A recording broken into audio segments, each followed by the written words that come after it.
Understanding the different types of paint and how they work could be one of the most important skills in the hobby of scale modeling. And once you get it, it will take your skills to the next level and improve your modeling out of sight. Welcome back to the channel. I'm Clayton and this is Workbench Hobbies. One of the things that really bothers me about this hobby is the Facebook universe, and there wouldn't be too many days go past that you wouldn't see a post about people asking paint and how to thin paint or what to thin paint with, or can I mix this paint with whatever, and they're all fair and valid questions. The problem happens when people start answering below, and I believe that people are answering the question with the best intentions. However, a lot of the time the information that's being shared or given down below in the comments is misguided or just plain wrong. It happens every day. So I thought it was a good opportunity to make this little video and try and clear up some of the mysteries around paint. And don't for a second think I'm ragging on Facebook. I'm not, because there's no doubt Facebook has really elevated the skill set and the skill level in our hobby. So I think people sharing their work and asking questions is a great idea. But the problem is when you get 20 different answers and the poor bloke who's starting off his modeling journey ends up getting more confused than he did when he started. And hopefully this video can clear a few things up for you. So 9 times out of 10, the questions that people are asking really come back to paint and how paint works. So by doing this video, I would hope that I'm going to answer some of those questions. I'll run over the basics of the different paint types, how they work, the pros and cons, and I have touched on this in a previous video, but I'll go over it alone again in this standalone video. So here we go. So whilst there are many different paints available out there in the artist shops and whatnot, the 3 main paints that we use in our hobby are acrylics, lacquers and enamels.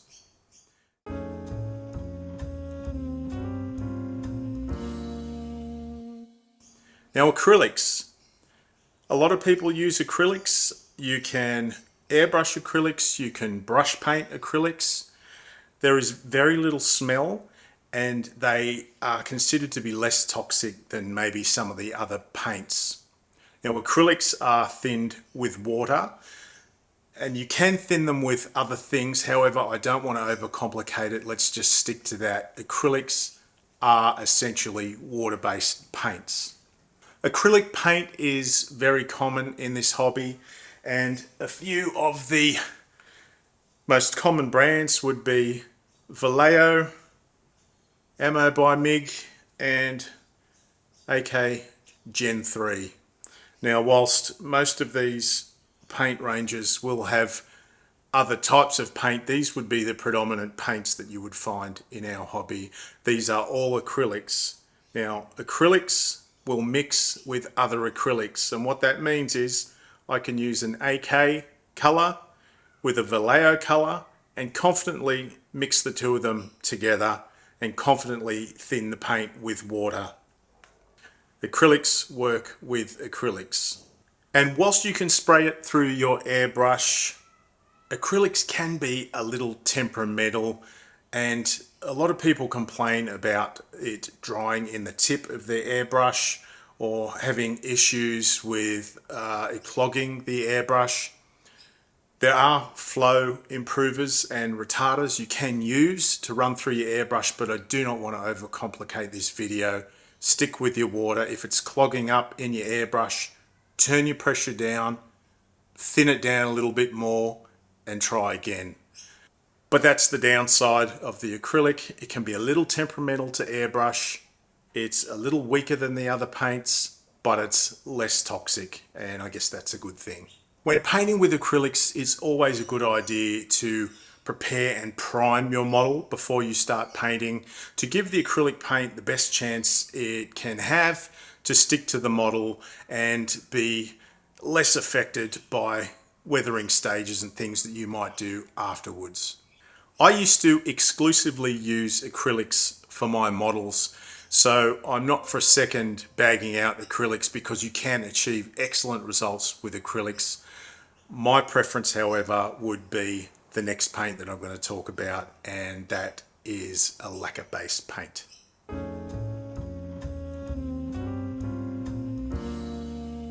So the next paint type I want to talk about is a lacquer paint, and as the name would suggest, a lacquer paint is lacquer based. So to thin the paint and to clean the paint, you would be using a lacquer thinner.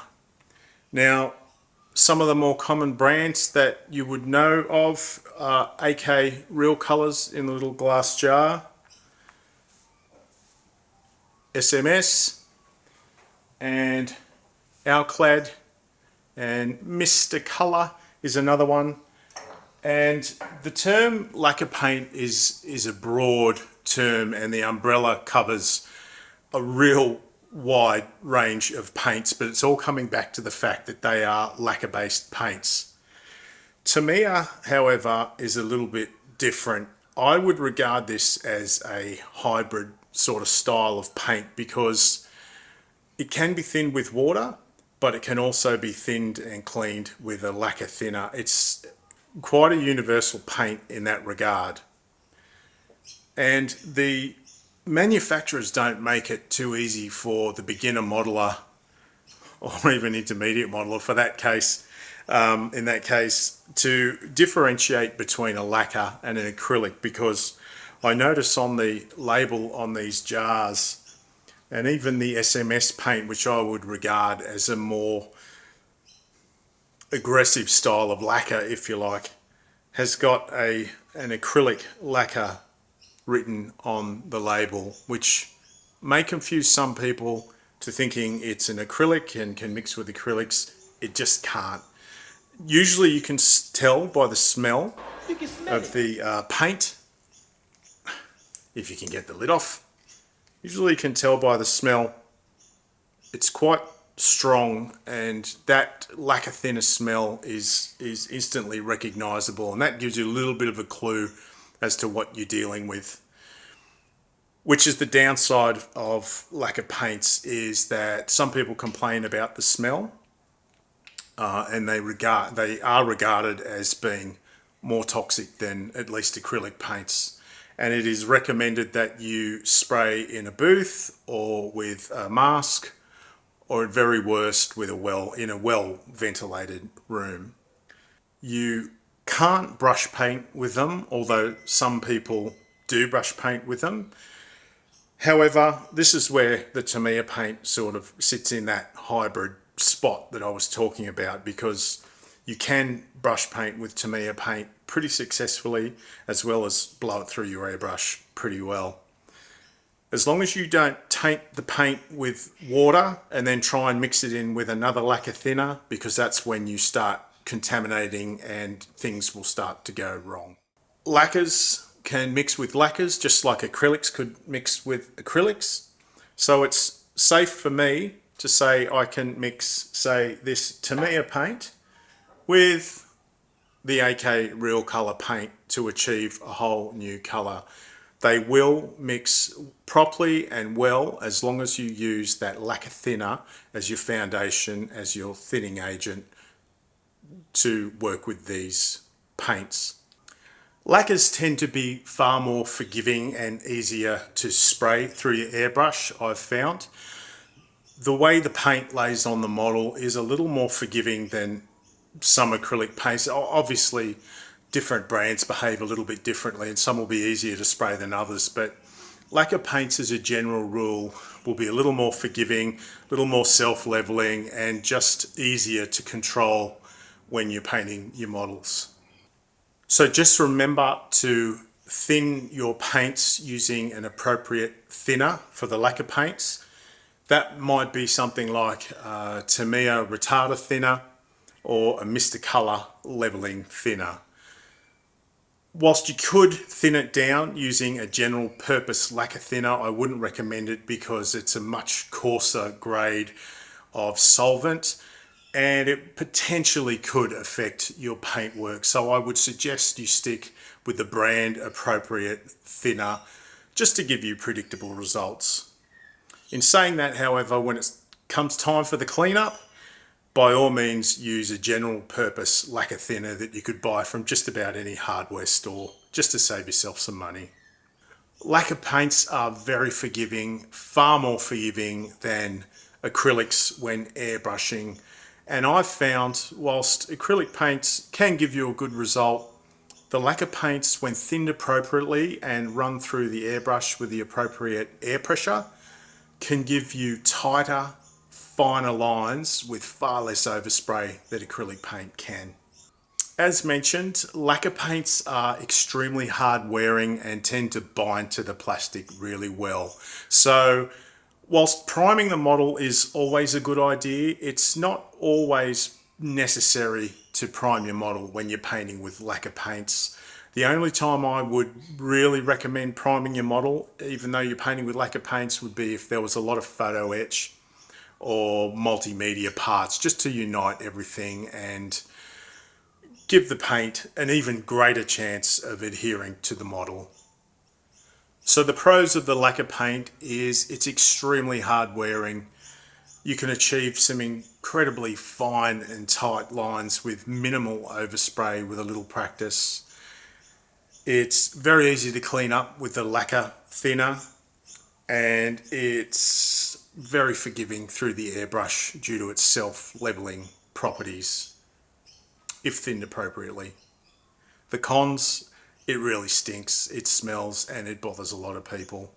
And it could be regarded as being a little toxic. Kind of like me.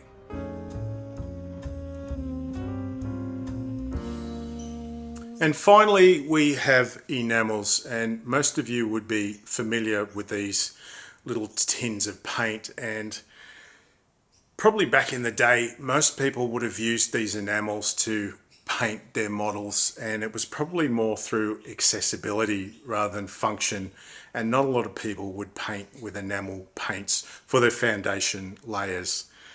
Where enamel paints come into their own is in the modern day weathering systems that companies like AK and Ammo and whatnot have marketed, if you like, and enamel paints make the perfect solution for pin washers and weathering your vehicles.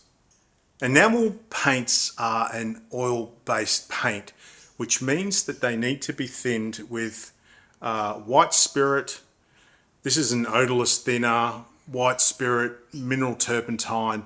They're all the same thing and all from the same family. And for anyone who's ever smelt mineral turpentine, it's a pretty recognizable smell. And I guess that's a downside of enamels and people using enamels, is the smell is very strong and the paint would be regarded as quite toxic. Now, one note, when you are thinning your paints, make sure you use a high grade style of white spirit or enamel thinner. There are multiple different grades of this solvent available, and whilst we're probably paying more than we should for a branded bottle of solvent, you at least know that it's going to be a high grade material and it's going to thin your paints appropriately and not damage your models. And you are able to thin the enamel paints using mineral turpentine, but it's a bad idea because it's a low grade product. It's grainy and it's oily, and it will affect the result of your paint job. I would, however, recommend to clean your airbrush if you're choosing to airbrush the enamel paints or your brushes and whatnot in a low grade thinner, because that won't matter so much. Just make sure you flush your brushes out with water after you've done that. But as I mentioned, enamel paints are the perfect weathering solution for the modern day modeler. They're perfect for pin washers, they're perfect for shading, they're perfect for mud and dust effects. And if you get your foundations right, either using an acrylic paint or a lacquer paint, then you're able to put the enamel on top of that once that's all dried, and you're able to move the paint around, clean it up, take it off without fear of affecting those foundation layers, as long as you've set the foundations properly, which is why I like using lacquer paints, because I know they're hard wearing and the oil from the enamel thinner isn't going to affect my paint layers. And just like with the other paint types, enamels mix with enamels. So I can, in theory, be mixing a Humbrol paint with an AK paint without problem. It's as simple as that. But if I was to try and mix a Humbrol oil paint with a Vallejo acrylic paint, I'm going to have a problem. It's not going to work. We have a problem here. So the pros of the enamels, they offer excellent weathering possibilities. They work perfectly in unison with some of the other paint types. However, the cons is they can be really smelly and quite toxic. So be sure you're working in a well ventilated room.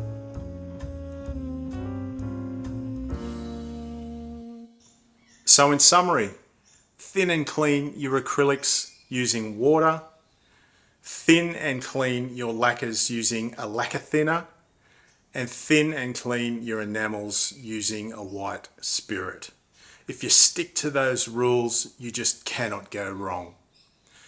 And yes, there are various different mixtures and formulas for different things that people are using to thin their paint, and everyone's got the perfect formula.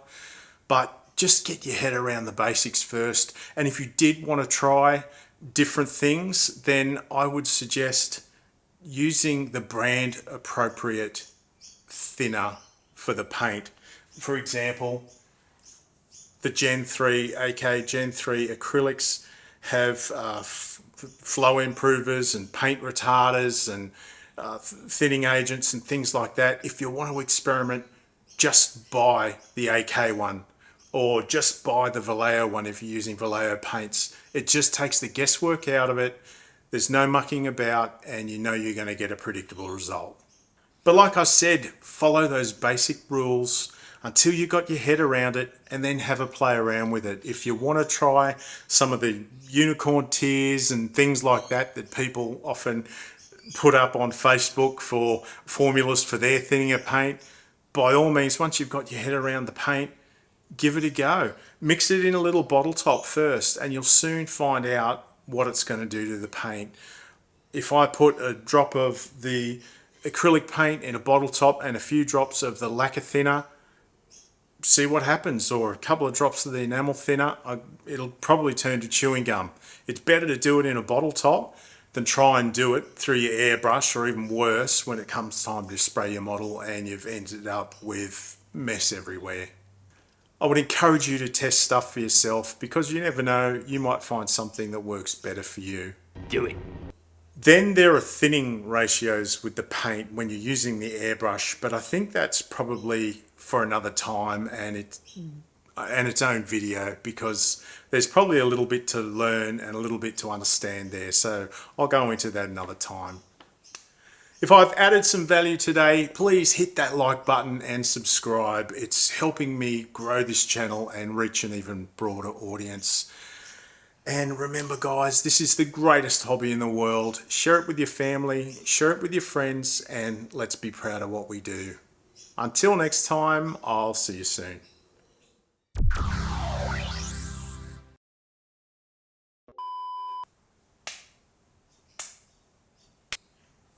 Enamel paints are an enamel. Acrylics do. Acrylics you would need to build your layers up in light coats. Things will start to go wrong. Mr. Leveling Surface Thinner, or Mr. Leveling Thinner, Mr. Color Leveling Thinner. Come back to that one.